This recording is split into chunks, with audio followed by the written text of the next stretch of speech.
you head out onto the water with your stand-up paddleboard, it's really important you plan your paddle to help ensure you and your paddling buddies have a fun and safe SUP session. Make sure you consider the following: the wind and the weather, your location, the tide or the river conditions, appropriate clothing, your personal flotation, communication and emergency, your equipment, and the correct leash. In this video, I'm going to be talking to you about picking your paddle location. Wherever you are in the world, there are so many great places to SUP.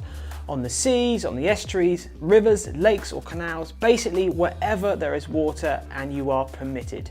But how do you decide where to paddle? And what do you need to consider to ensure you not only have an enjoyable time, but also a safe time out on the water?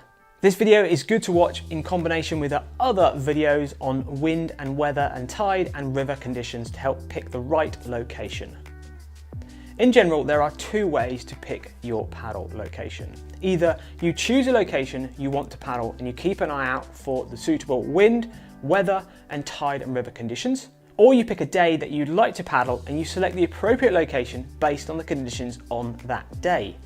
Both require you to have a good knowledge of the paddling areas as well as the best conditions for paddling there. So what do you need to consider when picking a paddle location? Firstly, the wind. Which wind direction is best for paddling there? Which direction offers you the most shelter and the least choppy waters? And possibly even assist you on your paddle. Keep an eye out for this wind direction on the forecast and paddle when it's most suitable. Knowing how the wind and weather will impact your paddle and the ability to read the wind and the weather forecast is essential to picking a good and safe paddle location. If the wind is above 15 miles an hour, best to avoid paddling. If the wind is 10 to 15 miles an hour, good to select a shelter location like small lakes, rivers or canals. If it's less than 10 miles an hour, then you have way more options. Offshore, cross-shore and onshore. Not sure what these items mean? Then check out our other videos all about wind. But always consider the wind and the impact it will have on your paddling location. Getting it wrong could mean you're unable to return to your landing spot or even have a nasty wind to paddle against. Next up, is it a tidal area? And how does the tide affect the paddle location? Can you paddle there in all states of the tide or only over high? You may want to use the tide to assist you on your paddle. Do your tide research, seek local knowledge and consider not only the tide times and heights, but also the speed of the water flow to determine how this might impact your paddle. You might choose to paddle at the time when the tidal flow can assist you. Check out our other videos all about tides to help you choose your paddle location. If the location is a river, consider the water height and the flow. What river height is needed to be able to paddle there? And what is the ideal flow to make it safe?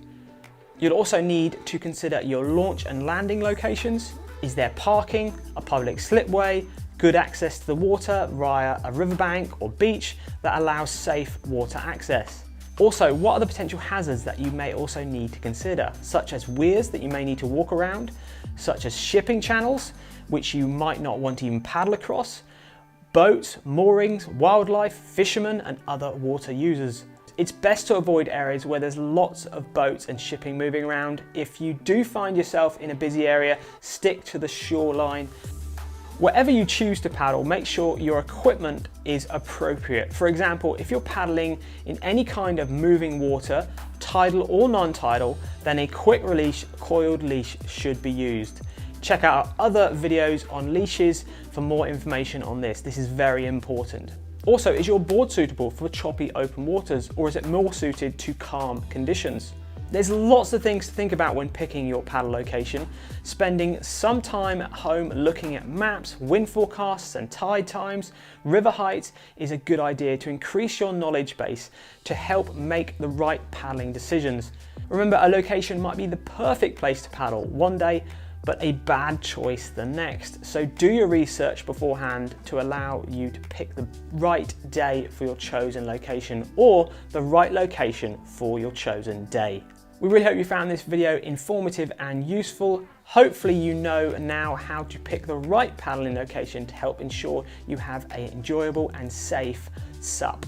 Please share this information with other stand-up paddleboarders to help keep everyone SUP safe out on the water.